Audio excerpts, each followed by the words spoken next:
ఇది ప్రకటన గ్రంథం 1వ అధ్యాయం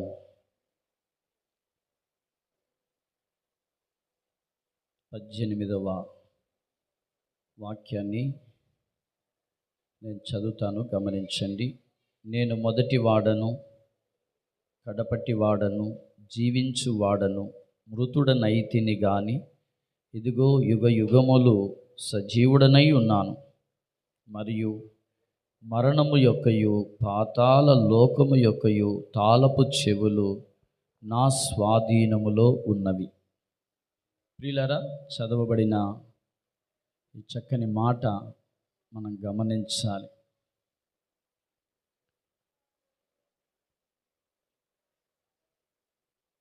యుగ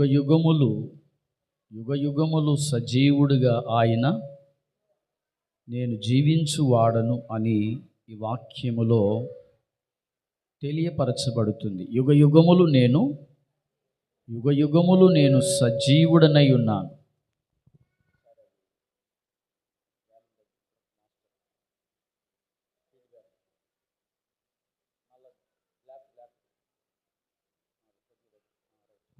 ప్రైజ్ ది లార్డ్. మరలా ఒకసారి చదువుదాం ఈ వాక్యాన్ని. ఒకసారి ఎవరైనా ఒకరు చదవండి.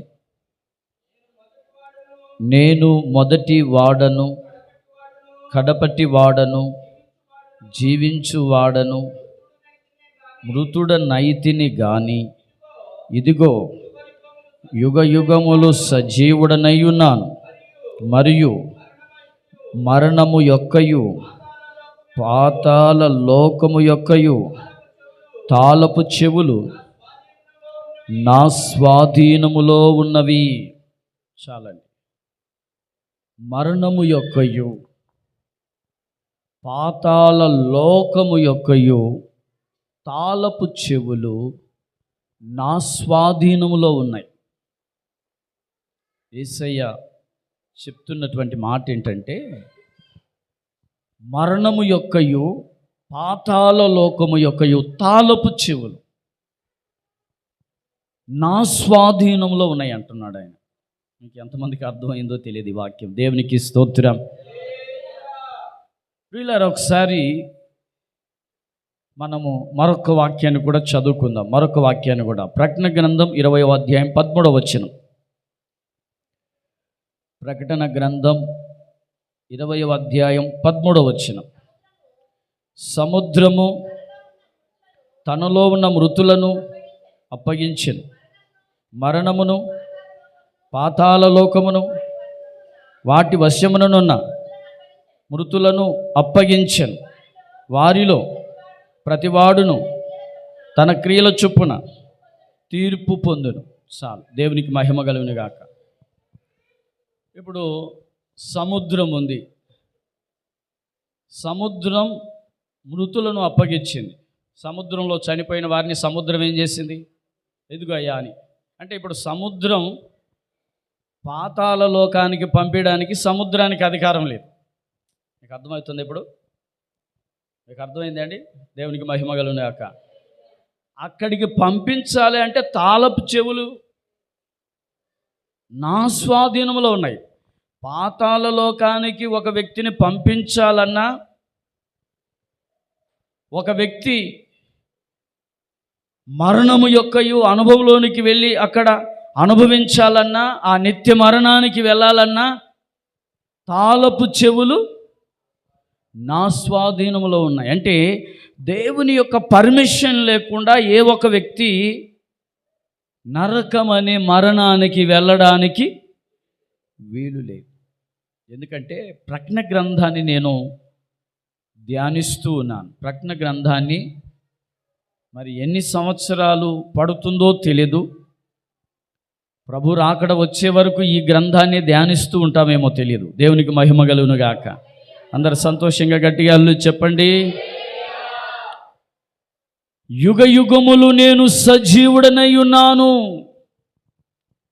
యుగ యుగములు నేను సజీవుడనై ఉన్నాను. మరణము యొక్కయు పాతాళ లోకము యొక్కయు తాళపు చెవులు అవి నా స్వాధీనములో ఉన్నాయి. డైరెక్ట్ సముద్రం డైరెక్ట్ సముద్రం పాతాళానికి అప్పగించట్లేదు. అర్థమవుతుంది మీకు? ఇప్పుడు ఆ వాక్యాన్ని బట్టి మరలా చదవండి ఒకసారి, అర్థమవుతుంది. సముద్రము తనలో ఉన్న మృతులను అప్పగించెను, మరణమును, చూడండి, మరణమును పాతాళ లోకమును వాటి వశమున ఉన్న మృతులను అప్పగించెను. ఎవరికి? యేసయ్యకి అప్పగించబడ్డ వాళ్ళందరూ కూడా ఆయన అక్కడ తీర్పు తీర్చాలి. ఇప్పుడు మంచి వాళ్ళు కూడా సముద్రంలో పడి చచ్చిపోయి ఉంటారు. సముద్రం వెంటనే పాతాళానికి అప్పగించడానికి తనకు స్వాధీనం, తాళపు చెవులు, సముద్రానికి తాళపు చెవులు లేవు. ఆత్మహత్య చేసుకునే వారిని కూడా అప్పగించడానికి తాళపు చెవులు లేవు. ఈ లోకంలో ఒక వ్యక్తి ఏ విధంగా చనిపోతున్నాడో అవన్నీ కూడా ఎవరికి అప్పగించాలి?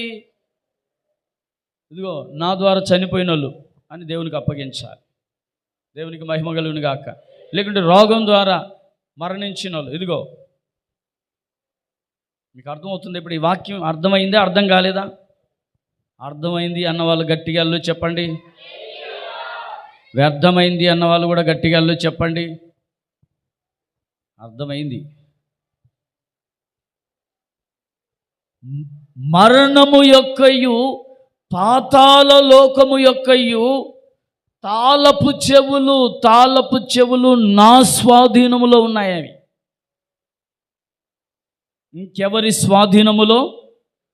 ఇంకెవరి స్వాధీనములో లేవు. పాతాళానికి ఆయన తాళపు చెవులు వేసి ఉంచాడు. దేనికి? పాతాళం ఎక్కడుంది ఒకసారి చెప్పండి. పాతాళం ఎక్కడుందో ఎవరైనా చెప్పగలరా? పాతాళం ఎక్కడుంది? దేవునికి స్తోత్రం చెప్పండి. బైబిల్లో ఉంది. ఈ కొరహు తిరస్కారం చేసినప్పుడు వాళ్ళు ఆ సమయంలో నేల విడిచి వారిని మృంగివేసి పాతాళమునకు దిగిరి అని ఉంటుంది. అంటే పాతాళము క్రిందనే ఉంది. పాతాళము ఇప్పటికీ క్రిందనే ఉంది.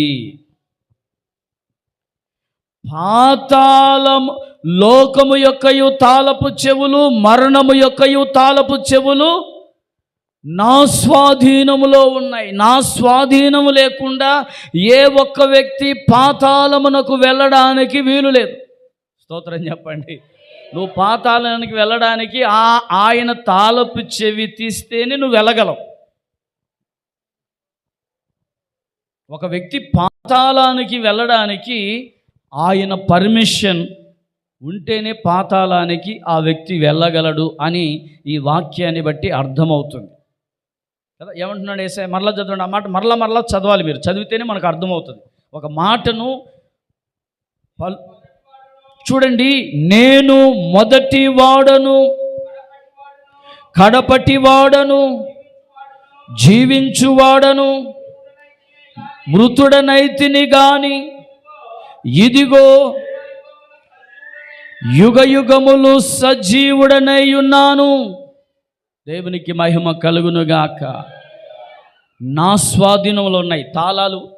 ఇప్పుడు ఇంట్లో బీరువా తాళాలు ఎవరి స్వాధీనంలో ఉంటాయి ఎక్కువగా చెప్పండి. మీరే చెప్పాలి. బీరువా తాళాలు ఎక్కువగా ఎవరి స్వాధీనంలో ఉంటాయి? సరే, కొందరు ఆడవాళ్ళు, ఓకే, మంచిది. కొన్ని ఇళ్ళల్లో మగవాళ్ళ స్వాధీనంలో కూడా ఉంటాయి. నేనేమంటానంటే, ఒక కుటుంబంలో భర్త దగ్గరైనా తాళపు చెవులు ఉంటాయి, లేదా భార్య దగ్గరైనా. మరి ఇంట్లో ఉన్న పిల్లల దగ్గర ఉంటాయా? ఉండవు. ఎందుకంటే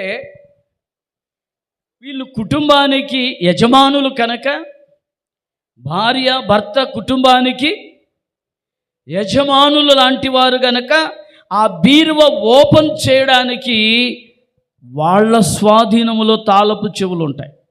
దేవునికి మహిమ కలుగునుగాక. అందరు చెప్పాలి గట్టిగా హల్లెలూయా.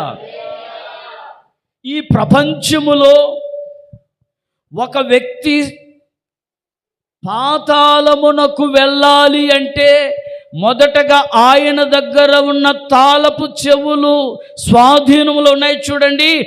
ఆయన ఓపెన్ చేస్తేనే అక్కడికి వెళ్ళగలడు. ఇప్పుడు డబ్బు తీసుకొచ్చావు బయట నుంచి, సరే మన ఇంట్లో అమ్మాయి జాబ్ చేస్తుంది అనుకుందాం. జాబ్ చేస్తుంది, ఒక 20,000 శాలరీ సంపాదించింది. వెంటనే అమ్మాయి బీరులో పెట్టడానికి వెళ్తుందా, లేక తండ్రికి వెళ్ళి ఇస్తుందా? తండ్రి ఇస్తే తండ్రి వెళ్ళి ఏం చేస్తాడు? లాక్ ఓపెన్ చేసి డైరెక్ట్గా ఆ అమ్మాయి స్వాధీనంలో లేవు కదా. డైరెక్ట్గా అమ్మాయి స్వాధీనంలో ఉన్నాయా తాళపు చెవులు? తాళపు చెవులు ఆ అమ్మాయి స్వాధీనంలో లేవు, కుటుంబ యజమానుల స్వాధీనంలో ఉన్నాయి. కనుక ఆ తాళపు చెవులు ఇప్పుడు యుగయుగములకు సజీవుడైన యేసయ్య స్వాధీనములో ఉన్నాయి. దేవునికి స్తోత్రం చెప్పాలందరూ గట్టిగా హల్లెలూయా. అసలు మరణము యొక్కయు పాతాళ లోకము యొక్కయు తాళపు చెవులు ఆయన స్వాధీనములో ఎందుకున్నట్లు? అసలు ఆయన స్వాధీనంలో ఎందుకు ఉండాలి?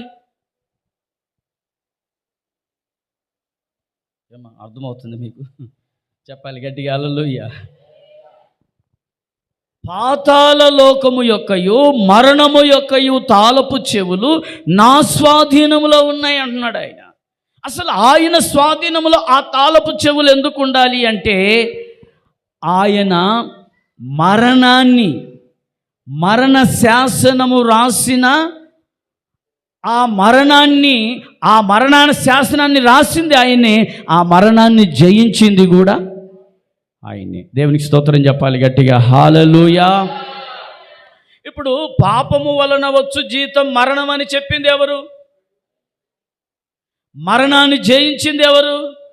అది మీకు అర్థమవుతుంది. ఇప్పుడు తాళపు చెవులు మన యేసయ్య దగ్గర ఎందుకు ఉండాలి అంటే, మరణాన్ని జయించింది, మరణానికి విరుగుడు కలుగు చేసింది, మరణపు ముళ్ళును విరిచింది ఆయనే. ఒక చోట ఏమంటాడంటే చూడండి, దేవుడు ద్వితీయోపదేశకాండం 30:19 ఒకసారి ద్వితీయోపదేశకాండం 30:19 నేడు జీవమును మరణమును ఆశీర్వాదమును శాపమును నేను నీ ఎదుట ఉంచి భూమి ఆకాశములను సాక్షులుగా నేను పిలుచుచున్నాను. హల్లెలూయా. ఎవరు ఉంచారంట ఇది? అసలు ఎవరు పెట్టారు ఇవన్నీ? సాతాను తీసుకొచ్చినవేమి, సాతాను పెట్టింది ఏం కాదండి. మరణాన్ని కూడా నేను పెట్టాను అంటున్నాడు ఆయన. దేవునికి మహిమ కలుగును గాక. ఇవి పెట్టాను, ఇవి పెట్టడమే కాదు, భూమిని ఆకాశములను నేను సాక్షులుగా పెట్టాను. ఎవరెవరు ఏం కోరుకుంటున్నారో దేవునికి మహిమ కలుగును గాక. హల్లెలూయా. సరే, మరణం కోరుకున్నా ఆ మరణము గుండా అగ్ని గుండా ప్రవేశించాలి అంటే తాళపు చెవులు ఆయన దగ్గర ఉన్నాయి. అగ్నిగుండానికి కూడా తాళపు చెవులు ఎవరి దగ్గర ఉన్నాయి? డైరెక్ట్గా వెళ్ళి అగ్నిగుండంలో పడతారా? డైరెక్ట్గా ఎవరైనా వెళ్ళి అగ్నిగుండంలో పడతారా? ఎవ్వరు పడడానికి వీలు లేదు. స్తోత్రం చెప్పండి హల్లెలూయా. మరి ఇప్పుడు చనిపోయిన వాళ్ళందరూ డైరెక్ట్గా అగ్నిగుండానికి వెళ్తారా?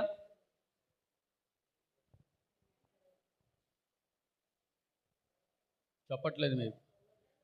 డైరెక్ట్గా ఇప్పుడేమో ఎవరు అగ్నిగుండానికి వెళ్ళరు. ఒక ప్లేస్ ఉంటుంది, ప్లేస్ అనేది ఉంటుంది. పరిశుద్ధులకేమో పరదేశం, పాపులకేమో పాతాళం. పాపులకేమో పాతాళం, పరిశుద్ధులకేమో పరదేశం. పాతాళం అంటే నరకం కాదండి. పాతాళం అనేది నరకం కాదు. పాతాళం అనేది చెప్పండి, పాతాళం అనేది కిటికీలు ఇవన్నీ వేసి లైట్లు ఆపుతాం చూడండి. అప్పుడు ఎలా ఉంటుంది? చీకటి, కట్టిగా చీకటి. అంటే మనిషికి మనిషి కనపడరు. అది పాతాళము అంత చీకటి అన్నమాట. వాళ్ళని పంపించడానికి కూడా ఆయన పర్మిషనే. ఎవరు అక్కడికి వెళ్ళాలన్నా కూడా, పరదేశికి వెళ్ళాలన్నా కూడా, ఇంకొక చోట ఉంటుంది, పరలోక రాజ్యం యొక్క తాళపు చెవులు అది దేవుని పిల్లలకు కూడా దేవుడిస్తాడు. దేవునికి మహిమ కలుగునుగాక. అది నెక్స్ట్ టాపిక్. ఈ టాపిక్ మనకు అది దాంట్లోకి పోతే ఇది అర్థం కాదు. మరణము యొక్కయు పాతాళ లోకము యొక్కయు తాళపు చెవులు నా స్వాధీనంలో ఉన్నాయి. దీనికి ఒక వాక్యాన్ని మీకు చూపిస్తాను. 68వ కీర్తన 20వ వచనం. 68వ కీర్తన 20వ వచనం.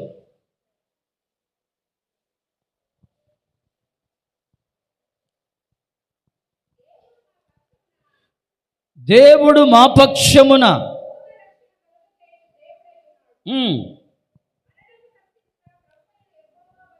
మరణము తప్పించుట ఎవరి వశం? ఆయన వశమే. తాళపు చెవులు ఆయన దగ్గర ఉన్నాయి కనుక ఆయన వశంలోనే ఉంది ఏదైనా. అది మీకు అర్థం కావడానికి చెప్తున్నా. మరణము తప్పించుట. దీన్ని వాక్యాన్ని మనం భౌతికంగా అర్థం చేసుకుంటే అర్థం కాదు, ఆత్మీయంగా అర్థం చేసుకుంటే మరణము తప్పించుట ఎవరి వశంలో ఉంది? భౌతికంగా అర్థం చేసుకుంటే రోడ్డు మీద వెళ్తున్నప్పుడు సడన్గా మరణం సంభవించాల్సింది దేవుడు తప్పించాడు, అది కూడా ఆయన వశమే. స్తోత్రం చెప్పండి. దీన్ని నేను ఆత్మీయంగా మాట్లాడుతున్నా. మరణము తప్పించుట ఎవరి వశంలో ఉంది?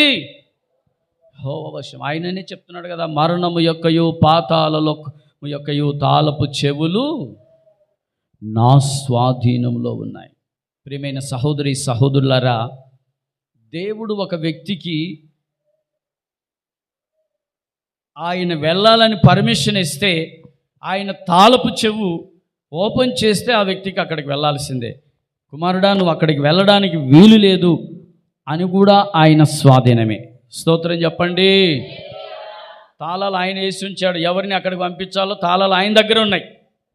ఎవరు పడితే వాళ్ళు పంపించడానికి వీల్లేదు. చాలామంది పంపించడానికి ప్రయత్నిస్తూ ఉంటారు ఈ లోకం నుండి. చీకటి శక్తుల ద్వారా, చిల్లంగితనం ద్వారా, ఏమంటారు, బాణావతి శక్తులని, ఆ శక్తులని, ఈ శక్తులని, ఆ చేతబడి శక్తులని, ఆ శక్తులని, ఈ లోకంలో నేను తొక్కేయాలి వాడిని అని ఎన్నెన్నో చేస్తుంటారు. వాడు ఎన్ని లోకంలో తొక్కేసినా అక్కడికి వెళ్ళడానికి ఎవరి చేతుల్లో ఉన్నాయి తాళాలు? ఈ లోకంలో శరీరం మీద వాడు దాడి చేయొచ్చేమో కానీ ఆత్మ మీద దాడి చేయలేడు. దేవునికి స్తోత్రం. చెప్పండి గట్టిగా హల్లెలూయా. చూడండి, బైబిల్ గ్రంథములో మరొక మాటను కూడా చూద్దాం. సమూయేలు మొదటి గ్రంథం 2వ అధ్యాయం 6వ వచనం. సమూయేలు మొదటి గ్రంథం 2వ అధ్యాయం 6వ వచనం.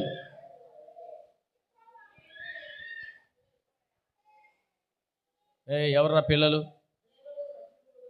జనులను సజీవులుగాను మృతులుగాను చేయువాడు యెహోవాయే, పాతాళమునకు పంపుచు అందులో నుండి రప్పించువాడు ఆయనే. దేవునికి స్తోత్రం చెప్పండి గట్టిగా హుషారుగా. మరి ఈ వాక్యం ఎలా అర్థం చేసుకోవాలి? పాతాళానికి పంపించి మళ్ళీ రప్పిస్తాడా? మీరు చెప్పాలి. ఇప్పుడు అక్కడ ఏమని ఉందండి? ఈ వాక్యము మనకి ఎలా అర్థం చేసుకోవాలి? పాతాళానికి పంపించి మళ్ళీ రప్పిస్తాడా? ఒక వ్యక్తి పాతాళానికి వెళ్ళి తిరిగి వచ్చే అవకాశం ఉందా? ఎవరేం మాట్లాడట్లేదు. ఒక వ్యక్తి పాతాళానికి వెళ్తే తిరిగి వచ్చే అవకాశం ఉందా? ఇప్పుడు ఇది ఎవరు మాట్లాడుతున్నారు? దేవుడు మాట్లాడుతున్న మాట, హన్నా మాట్లాడుతున్న మాట? హల్లెలూయా చెప్పండి. అది అర్థం చేసుకోవాలి. ఇప్పుడు అన్నా చెప్తుంది. ఇప్పుడు అన్నా చెప్పిన వాక్యములో మనం ఇంకొక కోణంలో అర్థం చేసుకోవాలి.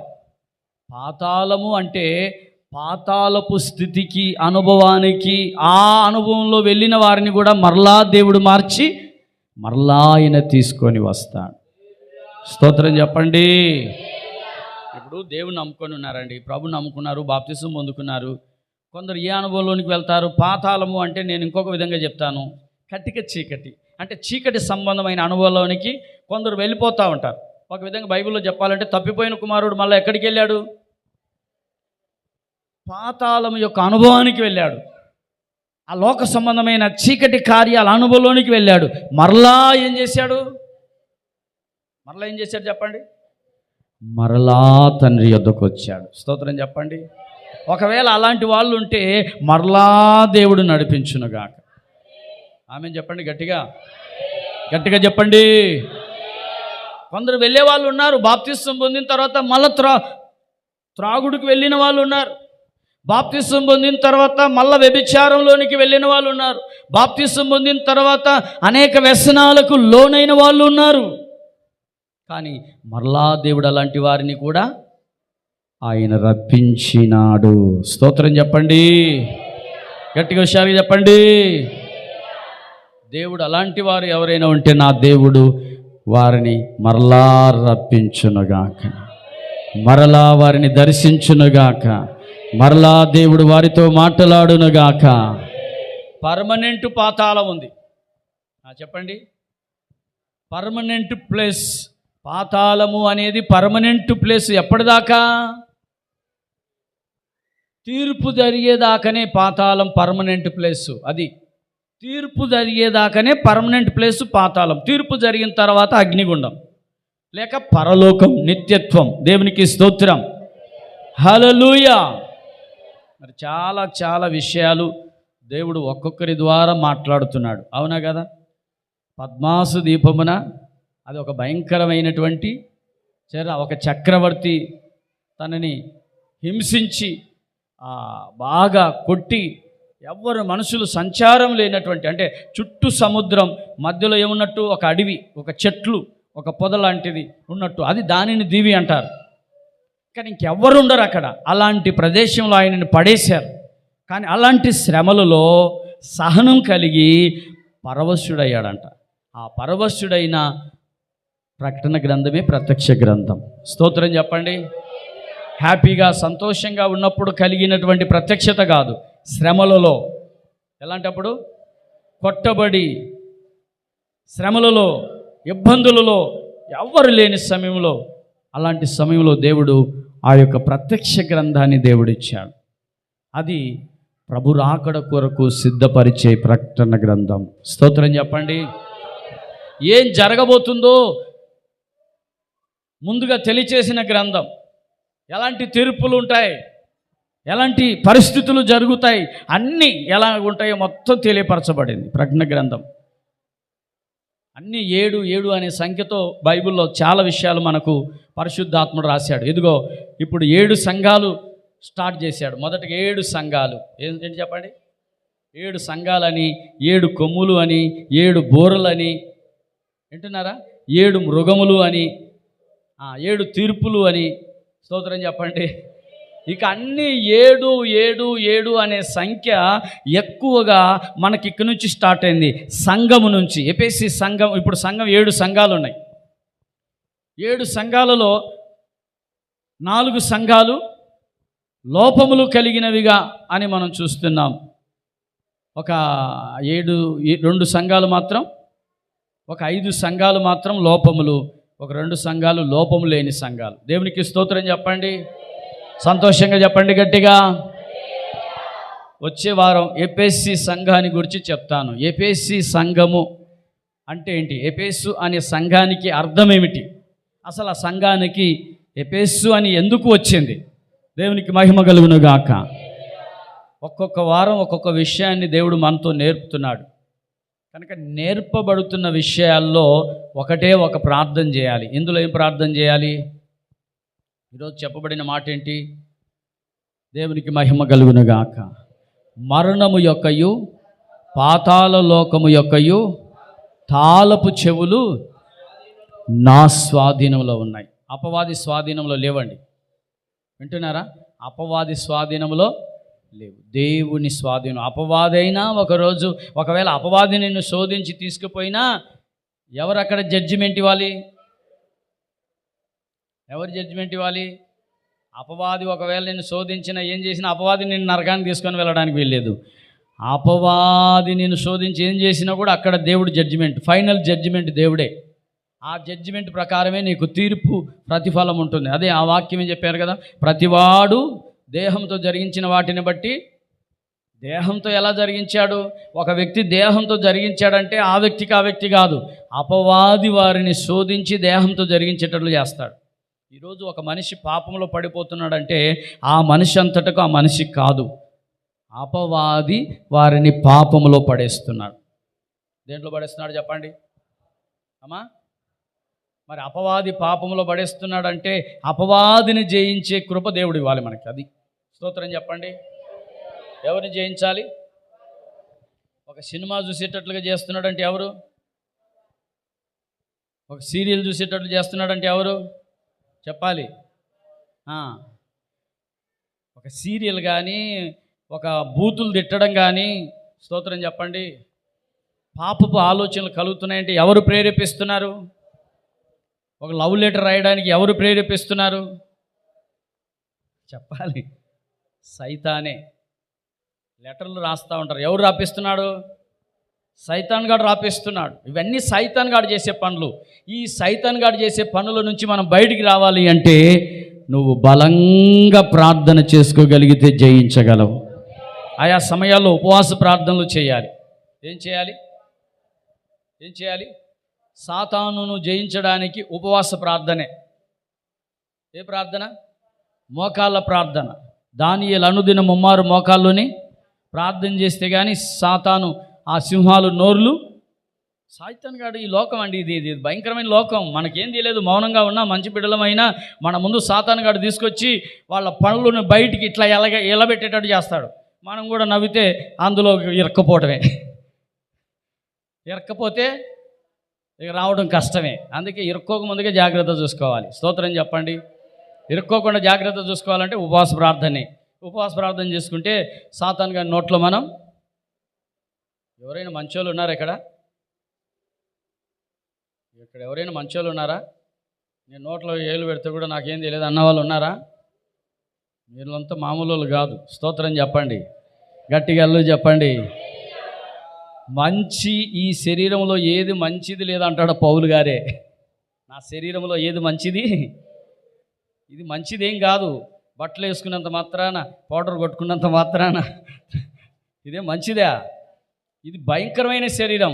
ఈ శరీరం మాట వినాలి అంటే ఈ శరీరాన్ని నీవే కంట్రోల్ చేయాలి. ఎలా కంట్రోల్ చేయాలి? ఉపవాస ప్రార్థన. ఏం చేయాలి? ఒకరోజు ఉపవాసం ఉండు. దేవా నా శరీరం నా మాట వినడం లేదు. దేవా నా కళ్ళు, చెప్పండి, ఎవరు చెప్పడం లేదు. దేవా నా కళ్ళు నా మాట వినడం లేదు, నా శరీరం నా మాట వినడం లేదు, నా నోరు, స్తోత్రం చెప్పండి, మాట వినడం లేదు.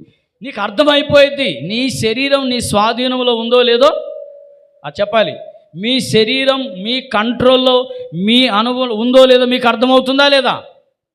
చెప్పండి. అర్థమైందన్న వాళ్ళు గట్టిగా చెప్పండి. వెంటనే నీకు తెలిసిపోయింది నువ్వు ఎలా ప్రవర్తిస్తున్నావో, నీ మైండ్ ఎలా మారిపోతుందో నీకు తెలుసు. నీ ఆలోచనలు ఎలా మారిపోతున్నాయో తెలుసు.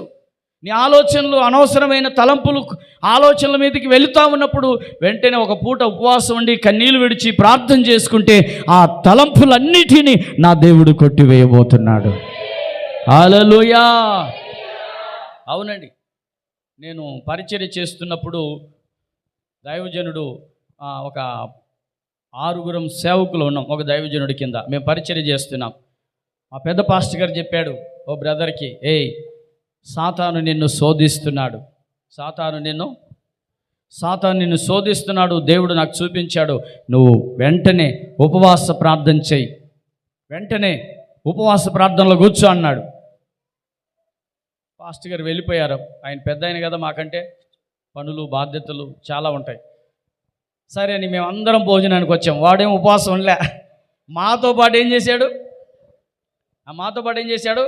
ఫుల్గా తినేసాడు. దేవునికి స్తోత్రం చెప్పండి.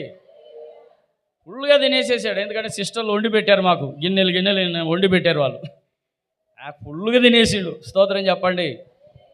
నా జీవితంలో నేను ఫుల్గా తినడం అలవాట్లేదు నాకు. చెప్పండి, ఏం లేదు నాకు, ఎంత తినే అలవాటు నాకు లేదు. స్తోత్రం చెప్పండి.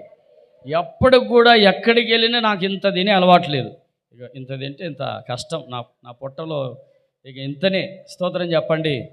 గట్టిగా హుషారుగా అల్లు చెప్పండి. నేను నిజమే చెప్తున్నా, ఇక్కడ ఉండి అబద్ధం చెప్పట్లేదు. ఏ రోజుకు ఇప్పటికి కూడా ఇంత ఇంత ఇంత ఇంత తినేదేమి లేదు. మార్చి ఏడ్చి ఏమంటారు దాన్ని, ఆయిల్ పోసి మార్చి దాన్ని తిప్పేసి మళ్ళా తీసి మళ్ళా చేసి అల్లు చేసి. స్తోత్రం చెప్పండి. హుషారు గట్టిగా అల్లు చెప్పండి. ఈ శరీరాన్ని ఎప్పుడు కూడా దేవుని సన్నిధానములో ప్రార్థన ద్వారా నలగొట్టుకుంటా ఉంటే ఏ పాపము నిన్ను అంటుకొనదు. స్తోత్రం చెప్పండి. అది నీవే చేయగలిగితే, శుభ్రంగా తినేసి ఉపవాసాలు లేకుండా ఫుల్గా నిద్రపోయి, ఏం నిద్రపోయి చెప్పండి, నిద్ర కూడా కంట్రోల్ తప్పి. స్తోత్రం చెప్పండి. నిద్ర కూడా ఎట్లా ఉంటుంది? కొందరు నిద్ర కూడా ఎలా ఉంటుంది? ఒంటి మీద బట్టలు ఉన్నాయో చెప్పండి, ఒంటి మీద బట్టలు ఉన్నాయో లేవు కూడా అట్లా నిద్రపోతూ ఉంటారు. వాళ్ళు ఏమో నాకు అర్థం కాదు. స్తోత్రం చెప్పండి. ఇక అలాంటి వాళ్ళకి సాతాను నోరు తెరిచి చూస్తూ ఉంటాడు. స్తోత్రం చెప్పండి. నీ నిద్ర కూడా కంట్రోల్లో ఉండాలి. ఆమేన్. చేతులెత్తి గట్టిగా చెప్పండి. హల్లెలూయా చెప్పాలి గట్టిగా, హల్లెలూయా. ఏం చెప్తున్నాను ఇప్పుడు? ఆత్మీయ జీవితములో ఎక్కడ మనము పడిపోకుండా ఉండాలి అంటే మన ఆధ్యాత్మిక జీవితాన్ని ఎప్పటికప్పుడు నలగొట్టుకుంటా ఉండాలి. పౌలు గారంట తన శరీరంలో మంచిది లేదని చెప్పి, నా శరీరాన్ని నేను ఎక్కడ భ్రష్టుడనైపోతానో ఇతరులకు ప్రకటించిన తర్వాత అని చెప్పి దినదినము నా శరీరమును చూసారా, అంటే నా శరీరంలో మంచిది లేదని తెలిసిపోయింది పౌలు గారికి. ఏమి లేదమ్మా, మరి మంచిది లేదన్నప్పుడు మళ్ళీ వెంటనే దానికి ఏం కావాలి? వెంటనే దానికి వైద్యం అందించాలి. రోగం వచ్చినప్పుడు వెంటనే రోగానికి ఏం అందించాలి? నేను అంటాను, మన శరీరంలో మంచిది ఏది లేదంటే అది రోగమేగా. స్తోత్రం చెప్పాలి. ఏంటమ్మా, నా శరీరంలో మంచిది లేదు. మంచిది లేదన్నప్పుడు వెంటనే ఏం చేశాడు పౌలు గారు? రోమీయులకు రాసిన పత్రిక 9:20లో ఏం చేశాడు? మంచిది లేదు. మంచిది లేని దానికి ఆ మంచిది అది లేదు కనుకనే దాన్ని, ఆ మంచిది ఎక్కడ పాపంలో పడేస్తుందో, అది ఎక్కడ భ్రష్టత్వానికి లోనవునట్లు చేస్తుందో అని చెప్పి దినదినం తన శరీరాన్ని,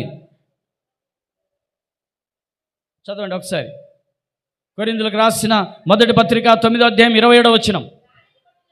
గాలిని కొట్టినట్లు నేను పోట్లాడుటలేదు, ఒకవేళ ఇతరులకు నేను ప్రకటించిన తర్వాత నేనే భ్రష్టుడనైపోదునేమో అని చెప్పి నా శరీరమును నలగొట్టి, శరీరాన్ని నలగొట్టి నేనేం చేస్తున్నాను అమ్మా? లోపరుచుకుంటున్నాను. లోపరుచుకోకపోతే లవ్ లెటర్లు రాస్తారు. అది స్తోత్రం చెప్పండి, గట్టిగా చెప్పండి. ఏం లెటర్లు రాస్తారమ్మా? చెప్పాలి. ఏ లెటర్లు రాయడం మొదలు పెడతారు. ఇప్పుడు అందరూ రాస్తున్నారు లెటర్లు. పెళ్ళిళ్ళు అయిన వాళ్ళు రాస్తున్నారు, పెళ్ళిళ్ళు కాని వాళ్ళు కూడా. ఒకప్పుడు పెళ్ళిళ్ళు కాని వాళ్ళు రాసేది, ఇప్పుడు పెళ్ళిళ్ళు అయిన వాళ్ళు రాస్తున్నారు, పెళ్ళి కాని వాళ్ళు కూడా. మరి ఏదేమైనా ఈ లెటర్లు మనం రాయకుండా ఉండాలంటే రోజు ఏం చేయాలి? మన శరీరాన్ని ప్రభు పాదాల దగ్గర ఏం చేయాలి చెప్పాలి? ఆయన పాదాల దగ్గర మోకరించి కన్నీళ్లు విడిచి ఉపవాసం ఉండి ప్రార్థించి ఈ శరీరాన్ని నలగొడతా ఉంటే, ఈ శరీరంలో మంచిది లేదు కదా, ఈ మంచి లేనిది అంటే చెడ్డది ఉంది కదా ఈ శరీరంలో, ఈ చెడ్డదంతా కూడా బయటికి వెళ్ళిపోతుంది. గట్టిగా చప్పట్లు కొట్టండి. హల్లెలూయా. చెప్పాలందరూ గట్టిగా హల్లెలూయా. శరీరంలో నుండి ఏమవుతుందమ్మా? చెడ్డది పోతుంది. శరీరంలో ఉన్న చెడ్డది. అదే డాక్టర్ గారు కూడా అంటాడు, కిడ్నీలో ఏదో ఫెయిల్ అయితే అమ్మా అంతా కిడ్నీ అంతా ఏమైంది, ఆ ఇన్ఫెక్షన్ తీసేస్తే కానీ కిడ్నీలు. ఆత్మీయ జీవితంలో మనం కూడా ముందుకు సాగాలి, దేవుని కొరకు దేవుని మహిమ కొరకు బ్రతకాలి అంటే చెడ్డది పోతే కానీ దేవుని కొరకు దేవుని మహిమ కొరకు బ్రతకం. కొందరు బ్లడ్లో ఇన్ఫెక్షన్, ఆ బ్లడ్ అంతా తీసేసి మళ్ళీ కొత్త బ్లడ్. నేను అంటాను, దేవుని పాదాల దగ్గర మోకరిస్తే పాత బ్లడ్ అంతా పోతుంది, కొత్త రక్తం, కొత్త ఆత్మీయ జీవితం, కొత్త ఉజ్జీవం, కొత్త అభిషేకం నీకు వస్తుంది. చెప్పండి గట్టిగా హల్లెలూయా. ఒక నూతన ఉజ్జీవం, నూతన కృప, నూతన ఉజ్జీవం, నూతన పోరాటం, నూతన వైరాగ్యం నీకు వస్తుంది. అది ఎప్పుడు? మోకరించి ప్రార్థన చేస్తున్నప్పుడు పాత స్వభావాలన్నీ పోతాయి, పాత ఆలోచనలన్నీ పోతాయి. నూతన వైరాగ్యం, నూతన కృప, నూతన అభిషేకం, నూతన పోరాటం దేవుని సన్నిధిలో నీకు కలుగుతుంది. ఈ కృప నీకున్నప్పుడు నీవు పాతాళ లోకమునకు వెళ్ళడానికి దేవుడు ఏమాత్రం నీకు అనుమతించడు. అందరూ మోకరించండి, ప్రార్థన చేసుకుందాం. హల్లెలూయా, హల్లెలూయా. అందరూ మోకరించు. ఉజ్జీవంగా మోకరించాలి. మీరు మోకరిస్తే మీ శరీరం చెప్పే కదా నూతన పరచబడుతుంది. ఒకవేళ మంచిది లేదేమో శరీరంలో, మోకరించండి. మోకరిస్తే మంచిది లేనిది నీ శరీరంలో నుంచి వెళ్ళిపోతుంది. స్తోత్రం. కింద కూర్చున్న వాళ్ళందరూ, యవనస్తులైన పిల్లలు కూడా చక్కగా, పెద్దవాళ్ళు కూడా మోకరించండి. చేత కావట్లేదు అనకండి, మోకరించండి. అందరూ మోకరించాలి. చక్కగా మోకరించి మీరు ప్రార్థన చేస్తే ఇదిగో ఇప్పుడే మీ శరీరములో నుండి, అదిగో మీ శరీరములో ఉన్న పాత స్వభావాలు తొలగిపోతున్నాయి.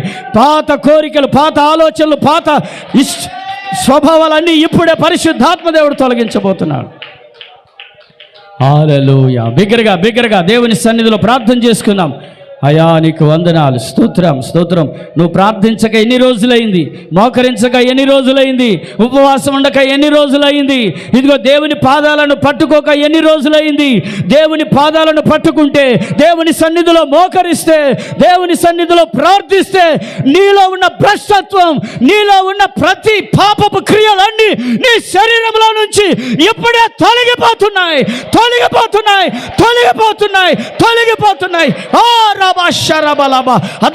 అదుగో పరిశుద్ధాత్మ దేవుడు మోకరించి నువ్వు ప్రార్థిస్తూ ఉండగా నీలో ఉన్న పాపం, నీలో ఉన్న లోకం, నీలో ఉన్న లోక ఆశలు తొలగిపోతున్నాయి. బిగ్గరగా దేవుని సన్నిధిలో నోరు తెరిచి, అయ్యా నీ సన్నిధిలో నేను మోకరించే కృపనివయ్యా, ప్రార్థన చేసే కృపనివయ్యా, ఉపవాసం ఉండే కృపనివయ్యా, నన్ను నేను నలగొట్టుకునే కృపనివయ్యా. తండ్రి నీకు వందనాలు. ప్రియ సహోదరుడా, ఇదిగో నీవు పాతాళానికి వెళ్ళొద్దు. తాళపు చెవులైతే ఆయన స్వాధీనంలో ఉన్నాయి. ఈ భూమి మీద ఉన్న ప్రతి మనిషి ఒకరోజు తీర్పు పొందినప్పుడు ఇదిగో నిత్య నరకానికి కూడా వెళ్ళడానికి ఆయనే అనుమతి ఇవ్వాలి. ఇదిగో ఈరోజు ఒకవేళ నువ్వు దేవుని సన్నిధిలో పాతాళము వంటి పరిస్థితుల్లో ఉన్నావేమో, ఇదిగో ఆ స్థలం నుండి నిన్ను ఇప్పుడే నా దేవుడు రప్పించునుగాక. ఆ స్థితి నుండి దేవుడు నిన్ను విడిపించునుగాక. ఆ అనుభవాలలో నుండి ప్రభు నిన్ను దాటించునుగాక. ఇదిగో నీ శరీరంలో ఏది మంచిది లేదు, నీకు తెలుసు. ఆ మంచిది ఈరోజు, ఇదిగో మంచిది లేనిది నీకు తెలుసు. నీ శరీరంలో ఏది మంచిది లేదో అది నీకు ఇప్పుడు స్పష్టంగా తెలుసు. అది ఇప్పుడే నీలో నుంచి లయమైపోవాలి. అది నీ శరీరంలో నుంచి తొలగిపోవాలి. ఆ దురాత్మ నీలో నుంచి వెళ్ళిపోవాలి. ఆ చీకటి నీలో నుంచి వెళ్ళిపోవాలి. ఆ అపవిత్రత నీలో నుంచి వెళ్ళిపోవాలి. ఓ జీసస్. హల్లెలూయా. ప్రేమగల తండ్రి, కృపగల ప్రభువా, ఈరోజు ఎన్నో విషయాలను పరిశుద్ధాత్ముడ మాతో మాట్లాడుతూ వచ్చారు. మొదటిగా ప్రభువా, రెండవ మరణాన్ని గురించి మీరు చక్కగా మాట్లాడుతూ వచ్చారు. అలాగే దైవజనులు సత్యానంద గారిని కూడా నిలబెట్టి యోహానుకు ఆ ప్రత్యక్షత ఎలా ఇవ్వబడిందో వారు దాన్ని చక్కగా వివరంగా తెలియచేశారు. మీకు వందనాలు. అలాగే ఈ ప్రకటన గ్రంథంలో నుంచి అయా యుగయుగములు నువ్వు సజీవుడవై ఉన్నావు. మొదటి వాడవు నీవే, కడపటి వాడవు నీవే. మృతుడవైతివి కానీ నువ్వు సజీవుడవై లేచావు. అయా, మరణము యొక్కయు పాతాళ లోకము యొక్కయు తాళపు చెవులు నా స్వాధీనంలో ఉన్నాయంటున్నావు. ఆ స్థితికి, ఆ తాళపు చెవులు ప్రభు, ఆ స్థితికి మేము వెళ్ళొద్దు నాయన. అయా నీకు వందనాలు. ఆ అధికారం నీ దగ్గరే ఉంది, కానీ ఆ స్థితికి మేము వెళ్ళకుందుముగాక. ఆ అనుభవానికి అపవాది మమ్మలను తీసుకొని వెళ్ళకుండునుగాక. అపవాది ఆలోచనలు ప్రభు మాలో చేరకుండునుగాక. అపవాది యొక్క తలంపులు మాలో పుట్టకుండునుగాక. అపవిత్రాత్మ కార్యాలు మాలో నశించిపోవునుగాక. హేయమైన క్రియలు నశించిపోవునుగాక. నీకు దూరం చేసే క్రియలు నశించునుగాక. ప్రభు, మా శరీరంలో ఏది మంచిది లేదయ్యా. నాడు పౌలు గారు అంటున్నాడు, నా శరీరంలో మంచిది ఏది నివసించట్లేదని. అందుకనే నేను ప్రకటించిన తర్వాత నేను ఎక్కడ భ్రష్టుడునైపోదునేని నా శరీరమును నలగొట్టుకుంటున్నానన్నాడు. అయ్యా, నీ సన్నిధిలో మేము నలగొట్టుకుందుముగాక. నీ సన్నిధిలో మా శరీరములు నలగొట్టుకుందుముగాక. మోకాళ్ళ ప్రార్థన మీదికి వచ్చుదుముగాక. ఉపవాస ప్రార్థనలు చేయుదుముగాక. కన్నీటి ప్రార్థనలు చేయుదుముగాక. సమాజముగా కూడుట మానకుందుముగాక. పట్టుదల కలిగి ప్రార్థించుదుముగాక. ప్రార్థనలో జయము పొందుదుముగాక. అపవాది కార్యాల నుంచి విడుదల పొందుదుముగాక. అపవాది తలంపులని నాశనమైపోవునుగాక. అపవాది కార్యాలు తుత్తునీలుగా చేయబడునుగాక. అయ్యా నీకు వందనాలు. అటువంటి కృపనైన సంఘానికి, సేవకులైన మాకు దయచేయండి ప్రభా. మేమందరం కాపాడబడాలి. అపవాది పుట్టించే ఆలోచనలు, కార్యాలన్నీ పూర్తిగా తుత్తునీలుగా చేయబడి అపవాది ప్రేరేపణలన్నీ లయమైపోవాలి. ప్రభువా మీకు స్తోత్రాలు. ఆనాడు ఆదాము యొక్క భార్య ప్రభువా అవ్వ విషయంలో ఎలాగా మోసం చేసిందో, అలాంటి మోసాలు మా ముందుకు వస్తున్నప్పుడు, అలాంటి మోసయుక్తమైన కార్యాలు అపవాది మా ముందర చేస్తున్నప్పుడు వాటిని తిప్పికొట్టగలిగిన అభిషేకం మాలో ఇవ్వండి. మీకు స్తోత్రాలు నాయన. యుక్తిగా అపవాది వస్తున్న సమయంలో ఆ తలంపులను, ఆ కార్యాలను గుర్తించగలిగిన కృప అది నీ సన్నిధిలో మేము ప్రార్థించడం ద్వారా కలుగుతుంది. ఉపవాసం ఉండడం ద్వారా కలుగుతుంది. మోకాళ్ళ ప్రార్థన ద్వారా కలుగుతుంది నాయన. అట్టి కృప ఈ సంఘానికి దయచేయమని యేసు దివ్య నామములో ఈ వారమంతా నీ పిల్లలకు తోడుగా ఉండి ఆశీర్వదించి కాపాడి ఆత్మీయతలో బలపరిచి నీ సన్నిధిలో ఉజ్జీవపరిచి ప్రతి భ్రష్టత్వానికి దూరం చేసి నీ కృపలో కాపాడమని యేసు నామములో అడుగుచున్నాం తండ్రి. ఆమేన్.